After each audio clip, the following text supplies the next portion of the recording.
Narito na si Kabayang Noli de Castro para ihatid ang mga nagbabagang mga balita sa TV Patrol. Sumasa inyo by satellite mula sa himpilang pinagkakatiwalaan.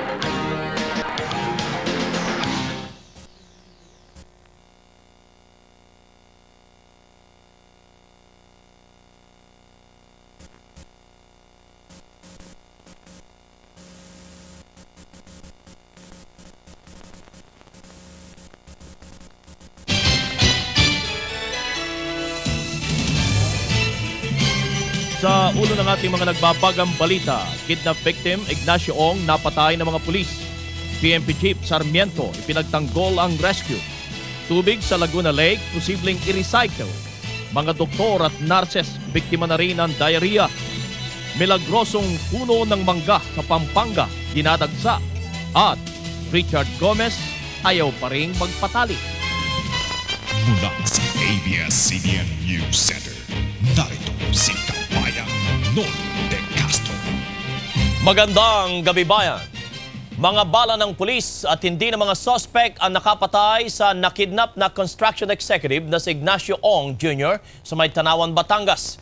Ito lumabas sa inisyal na investigasyon ng pulisya kung saan apat din sa mga kumidnap na Ong ang napatay sa engkwentro naman sa Lipa City kahapon ng hapon. Tiniyak naman ni Pangulong Fidel Ramos na walang mangyayaring sibakan sa PNP sa kabila ng mga batikos sa kakayahan at kapalpakan nito laban sa kidnapping. Pinag-aaralan ng Presidential Task Force on El Nino ang pagre-recycle ng tubig mula sa Laguna Lake sakaling lumala na ang pagkawala ng tubig sa Metro Manila dahilan sa El Nino. Malaki rin naman ang posibilidad na gagamitin ng mga politiko ang issue ng krisis sa tubig sa darating na halalan sa 1998. Alamin natin ngayon ang pinaka-latest sa El Nino mula kay KR Baron. Yes, Kabayang Noli, yung ating mahinang paglalang kanina ay magasin na epekto na itong buntot ng cold front. Malapit sa Taiwan at malapit sa Northern Luzon. Ganyan din ang malamig na simoy ng hangin nagmumula na sa direksyong ito ng Japan at ang tinatawag nating easterly wave. Ito nagbigay ng bahagyang mga pagulandulan sa bahagi ito ng Northwestern Luzon. Ganyan din naman ang bahagi ito ng Eastern Luzon. Subalit ang ulan kanina hindi sapat para magdagdag kahit bahagya ang ating Angat Dam.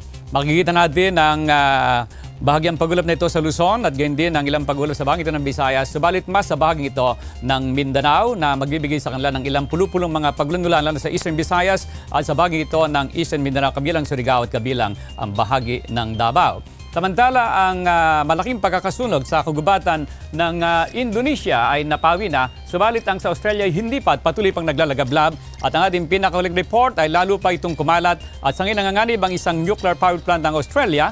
Pinadalhan ng 6 na rang bumbero, subalit 2 namatay, 2 ang sugatan at simisisi rin sa El Nino. Yan ang ating El Nino at weather update. Balik sa iyo, Kabayang Noli. Pinagtibay ngayon ng Korte Suprema ang naging desisyon nitong ibasura ang Oil Deregulation Law. Sa botong 9-2, nireject ng Supreme Court ang motions for reconsideration ng Office of the Solicitor General ng 3 malalaking oil companies, mga bagong kumpanya na langis at pati na rin ang motion for partial reconsideration ni Congressman Enrique Garcia. Ayon sa Korte Suprema, nakikisimpatiya sila sa mga bagong kumpanya ng langis at hindi rin ito nais na bumalik sa rehimen ng regulated oil industry. Ngunit wala itong magagawa dahil talagang labag sa konstitusyon ang ilang probisyon ng naturang batas.